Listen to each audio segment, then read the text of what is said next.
ఇది కేవలం సమాచారంగా మాత్రమే భావించండి. వైద్య నిపుణులను సంప్రదించండి. కొలెస్ట్రాల్ గురించి మీ అభిప్రాయం ఏంటి? విటమిన్స్ దగ్గర నుంచి మనకుండే హార్మోన్స్ దగ్గర నుంచి ఇవన్నీ క్రియేషన్లో cholesterol plays a very important role. మనం అసలు అప్రోచ్ అయినప్పుడు ఎల్డిఎల్, హెచ్డిఎల్, విఎల్డిఎల్, V3 దృష్టిలో పెట్టుకునే ఏం తినాలి డిసైడ్ చేయాలా? ఏవేవి ఎంతెంత ఉన్నాయి అనే ఒక అవగాహనతోటి మనం వెళ్తాం. మొట్టమొదటిగా మనము ఎల్డిఎల్ని హ్యాండిల్ చేసేటప్పుడు we have to make sure that trans fat అనేది లేకుండా చూసుకోవాలి.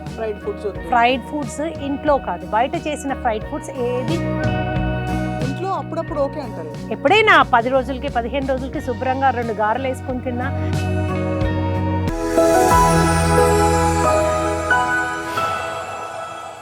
Hello and welcome to Sakshi life. ఇవాళ చాలా గొప్ప అవకాశం మరోసారి, బికాజ్ మనతో పాటు ప్రొఫెసర్ శ్రీదేవి గారు ఉన్నారు. వారి వీడియోల కోసం చాలామంది డిమాండ్ చేసి రిక్వెస్ట్ చేసి మమ్మల్ని అడుగుతూ ఉన్నారు. So once again we've requested to come. ఇవాళ విషయం ఏంటంటే నేరుగా పాయింట్కి వస్తే ఈ కొలెస్ట్రాల్ అండ్ డైట్కి సంబంధించి అనేక రకాల ఇన్ఫర్మేషన్, మిస్ఇన్ఫర్మేషన్ కూడా బాగా స్ప్రెడ్ అవుతుంది. ఇంతకీ మనం ఏం తింటే నిజంగా కొలెస్ట్రాల్ని అదుపులో ఉంచుకోవచ్చు, కొలెస్ట్రాల్ అదుపులో ఉంటే నిజంగానే ప్రాబ్లమ్స్ రాకుండా ఉంటాయా, వీటన్నిటిపై మాట్లాడబోతున్నాం. Here we have professor Sridevi garu, psychologist and nutritionist. Ma'am, thank you so much. నమస్కారం, welcome to Sakshi TV once again. చాలా కాలం తర్వాత చాలా మంది మీ వీడియోస్ చూసి సీరియస్గా పాటించి కనెక్ట్ అయిపోయారండి. So I'd like to start by asking you, అసలు ఇప్పుడున్న వేరియస్ థియరీస్ అబౌట్ కొలెస్ట్రాల్, అసలు కొలెస్ట్రాల్ గురించి మీ అభిప్రాయం ఏంటి? అది కొలెస్ట్రాల్ అనేది చాలా బ్లాంకెట్ టర్మ్. మనం అందరము ఊరికే దాన్ని ఒక బూచిని చేసి చూపించడం కరెక్ట్ కాదు. రైట్. శరీరంలో మన అవసరాల కోసము నిత్యము కొలెస్ట్రాల్ ప్రొడ్యూస్ అవుతూనే ఉంటుంది. శరీర కణాల్లో కొలెస్ట్రాల్ యొక్క రోల్ లేని కణం అనేది ఉండదు శరీరంలో.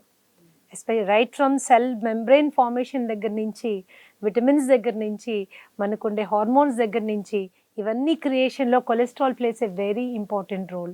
చాలా ప్రముఖమైన పాత్ర వహిస్తుంది. ప్రధానంగా శరీర అవసరాలకి అనుగుణంగా లివర్లో మనకి కొలెస్ట్రాల్ ప్రొడ్యూస్ అవుతూ ఉంటుంది. ఎవ్రీడే లివర్ మేజర్గా కొలెస్ట్రాల్ ప్రొడ్యూస్ చేస్తుంది. ఇదే కాకుండా మనం ఆహారం ద్వారా తీసుకునే వాటిలోంచి కూడా మనకి కొలెస్ట్రాల్ వస్తూ ఉంటుంది. సో ఈ దీని మరీ మితిమీరిన పరిమితిలో కొలెస్ట్రాల్ మనకి ఏర్పడినప్పుడు ఇట్ కెన్ కాజ్ డెఫినెట్గా రకరకాల జబ్బులు మనకి వచ్చే అవకాశం ఉంటుంది. టోటల్ దీన్ని మనం ఎలా తెలుసుకోవాలి, ఎలా అండర్స్టాండ్ చేసుకోవాలి అంటే ఆడియన్సెస్ అందరు కూడా లిపిడ్ ప్రొఫైల్ అని ఒక టెస్ట్ చేసుకొని ఉంటారు. దానిలో పైన ఒకటి టోటల్ కొలెస్ట్రాల్ అని, తర్వాత HDL అని, LDL అని, VLDL అని, ఒక రేషియో అని, ఇవన్నీ మనకు కనిపిస్తూ ఉంటాయి. టోటల్ కొలెస్ట్రాల్ మీద అంత పెద్దగా దృష్టి పెట్టాల్సిన అవసరం ఉందని నేను వ్యక్తిగతంగా అనుకోను. That is a total of LDL and HDL. అయితే మిగతా వాటికి వచ్చేసరికి LDL అంటే the famous bad cholesterol. Okay, దాన్ని లో డెన్సిటీ లైపోప్రోటీన్ అంటాం. కొలెస్ట్రాల్ అనేది ఒక కొవ్వు పదార్థం కాబట్టి అది రక్తంలో కరగదు, కాబట్టి అది రక్తం ద్వారా అన్ని కణాలకి చేరాలంటే ప్రోటీన్స్ని దాన్ని క్యారియర్ లాగా తీసుకెళ్లే అవసరం ఉంటుంది. అలాంటి క్యారియర్స్నే లైపోప్రోటీన్స్ అంటాం. ఇందులో లో డెన్సిటీ లైపోప్రోటీన్ అనేది బ్యాడ్ కొలెస్ట్రాల్గా అందరూ దాన్ని అభివర్ణిస్తుంటారు. కారణం ఏంటంటే అది గుండెలో పేర్కొనేటటువంటి తత్వం కలిగి ఉంటుంది. ఓహో, అందుకనే LDL అంత బ్యాడ్. అర్థం. సో LDL కలెక్ట్ అన్ని దగ్గర నుంచి మిగిలిపోయింది కలెక్ట్ అయి పైకి వస్తూ ఉంటుంది. సో ఎప్పుడైతే అది గుండెలోకి వెళుతుందో, ఎక్సెస్ అమౌంట్స్లో ఉంటుందో, ఆర్టీరియల్ వాల్స్ అంటే రక్తనాళాల్లో నుంచి పెనిట్రేట్ అయ్యి అక్కడ పేరుకుని అక్కడ ప్లాక్ ఫార్మేషన్ అవ్వడానికి చాలా చాలా అవకాశం ఉంటుంది. అందుకనే దాన్ని మనం చెడు కొవ్వు అంటున్నాం, లేదా LDL అంటున్నాం. When we come to good cholesterol, HDL. ఈ HDL ఏం చేస్తుంది, ఎక్స్ట్రాగా ఉన్న కొలెస్ట్రాల్ అంతా కలెక్ట్ చేసి తీసుకుపోయి లివర్కి పట్టుకుపోతుంది. ఆ లివర్కి పట్టుకుపోయినప్పుడు ఏమవుతుంది, అక్కడ డిస్పోజ్ ఆఫ్ అయిపోతుంది. సో ఇది 2 విధాలుగా పనిచేస్తుంటుంది. It is like cleaning up LDL.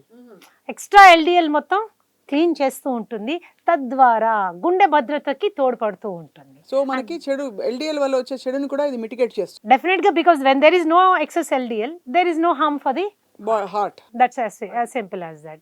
ఇది HDL ప్లే చేసే మేజర్ రోల్ అన్నమాట. అలాగే మనకి VLDL అని కూడా వెరీ లో డెన్సిటీ లైపోప్రోటీన్స్ కూడా ఉంటాయి. సో ఇవన్నీ కూడా లిపిడ్ ప్రొఫైల్లో మనకి కనిపిస్తూ ఉంటాయి. పిల్లలు వీడి శాతం మీద సరైన అవగాహన అందరికీ ఉండాలి. ఎందుకంటే చాలా మార్జినల్గా గ్రో అయినా కూడా, చాలా మార్జినల్గా పెరిగినా కూడా అన్ఫార్చునేట్గా చాలామంది పెద్ద పెద్ద మెడిసిన్స్ వేసేసుకుంటున్నారు దానికి. ఇప్పుడు LDL అనేది 100 is the optimal level. 100 to 129 is slightly raise in optimal level. 160 దాటితే హై ఎల్డిఎల్ అంటాం. 160 దాటితే.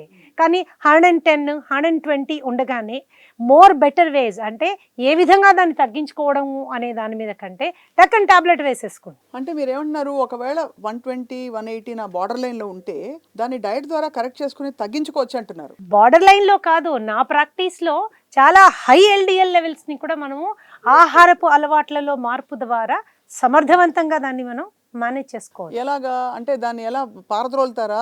మీరు హెచ్డిఎల్ చేసే పనిని మనం ఫుడ్తో చేసేస్తామా? Very interesting question. ఇక్కడ ఏం చేస్తామంటే, ఎలాంటి ఆహార పదార్థాలు తీసుకుంటామంటే, నెంబర్ 1 ఎల్డిఎల్ ప్రొడక్షన్ ఎక్కువ కాకుండా చూసుకోవడానికి, నెంబర్ 2 హెచ్డిఎల్ ప్రొడక్షన్ పెంచడం. ఎప్పుడైతే హెచ్డిఎల్ ప్రొడక్షన్ పెంచుతామో అదేం చేస్తుంది, ఎక్స్ట్రా ఉన్న ఎల్డిఎల్ అంతా క్లీన్ చేసి లివర్లో పెట్టేస్తుంది, ఆ లివర్లో డిస్పోజ్ ఆఫ్ అయిపోతుంది. సో ఇక్కడ 2 మార్గాలు, ఒకటి పెరగకుండా ఎల్డిఎల్ పెరగకుండా చూసుకునే ఆహారం, 2 హెచ్డిఎల్ని పెంచే ఆహారం. హెచ్డిఎల్ని ఎప్పుడైతే మనం పెంచుతామో అదే న్యాచురల్గా ఎల్డిఎల్ని క్లియర్గా చేస్తుంది. సో ఇప్పుడు ఆహారానికి వచ్చేసరికి అందరికీ తెలిసినవి ఏంటంటే, ఎల్డిఎల్ అనగానే నాన్ వెజ్ మానేసేయండి, లేకపోతే ఇవి మానేసేయండి, అవి మానేసేయండి చెప్తారు. My philosophy I'm into inclusion nutrition. అంటే నేను ఏమి తినాలి అన్నది నాకు చాలా ఇంపార్టెంట్, ఏం మానేయాలి కంటే. ఏమి తినాలి అనేది ప్రతి ఒక్క కండిషన్కి ఎంత పెద్ద లిస్ట్ ఉంటుందంటే స్వప్న, ఆ లిస్ట్ అంతా తింటే అబ్బా ఇన్ని తినాలా అనిపిస్తుంది. సో పలాంది తినలేకపోతున్నాం అనే బాధ మనకు ఉండదు. That is very very important. మనం అసలు అప్రోచ్ అయినప్పుడు ఎల్డిఎల్ హెచ్డిఎల్ విఎల్డిఎల్ వీటిని దృష్టిలో పెట్టుకునే ఏం తినాలి డిసైడ్ చేయాలా? ఎగ్జాక్ట్లీ. ఒకసారి ఒక లిపిడ్ ప్రొఫైల్ మనం టెస్ట్ చేయించుకుంటే ఏవేవి ఎంతెంత ఉన్నాయి అనే ఒక అవగాహనతోటి మనం వెళ్తాం. మొట్టమొదటిగా మనము ఎల్డిఎల్ని హ్యాండిల్ చేసేటప్పుడు we have to make sure that trans fat అనేది లేకుండా చూసుకోవాలి. ఫ్రైడ్ ఫుడ్స్ ఇంట్లో కాదు, బయట చేసిన ఫ్రైడ్ ఫుడ్స్ ఏది, ఎందుకంటే ఆ ఆయిల్ ఏముంటుందో మనకు తెలియదు. సో అవి అవాయిడ్ చేయాల్సి ఉంటుంది. ఇంట్లో అప్పుడప్పుడు ఓకే అంటారు. ఎప్పుడైనా 10 రోజులకి 15 రోజులకి శుభ్రంగా 2 గారెలు వేసుకుని తిన్నా, లేకపోతే 2 బజ్జీలు వేసుకుని తిన్నా ఎల్డిఎల్ పెరిగిపోయే అవకాశం ఉండదు. That is not possible. And డెఫినెట్గా ఏంటంటే రీఫైన్డ్ ఆయిల్ వాడకం అనేది చాలా చాలా కీలకమైన పాత్ర వహిస్తుంది ఇక్కడ. దాన్ని బాగా తగ్గించి మంచి గానుగ నూనెలు, అది కూడా ఏంటి చెక్క గానుగ నూనెలు కనుక మనం వాడినట్లయితే ఇది ఈ ఎల్డిఎల్ని చాలా వరకు మనము నియంత్రణలో పెట్టుకోవచ్చు. రెండోది ఆహారానికి వచ్చేసరికి, కూరగాయలు పండ్లు ఆహారంలో ఒక మేజర్ భాగంగా మనం తీసుకున్నప్పుడు ఎల్డిఎల్ పెరిగే అవకాశాలు బాగా తగ్గిపోతాయి. అంటే ఫైబర్ వల్ల డెఫినెట్గా there are so many aspects for it అనమాట. ఆ కూరగాయలు and fruits, low calorie fruits, high density fruits గురించి తర్వాత మళ్ళీ చెప్తాను నేను. ఇవి తగ్గించుకున్న, ఇవి ఇంక్లూడ్ చేసుకోవడం మూలాన, ఆకుకూరలు ఇలాంటివి రెగ్యులర్గా తినడం మూలాన ఎల్డిఎల్ లెవెల్స్ కంట్రోల్లో ఉంటాయి. ఇంకొక రామబాణం లాంటిది ఏంటంటే, ఆహారంతో పాటు ఖచ్చితంగా రోజుకి 1 గంట సేపు పాటు proper exercise is a must. Exercise మీరు ఎంత బాగా చేసుకుంటే మీ ఎల్డిఎల్ అంత బాగా కంట్రోల్లో ఉంటుంది. కానీ this should be paired with good food. సరైన ఆహార నియమాలు పాటిస్తూ మంచి ఎక్సర్సైజ్ చేసుకున్నప్పుడు ఏమవుతుందంటే టక్కని మనం దాన్ని నియంత్రించేసేటటువంటి అవకాశం మనకు ఉంటుంది.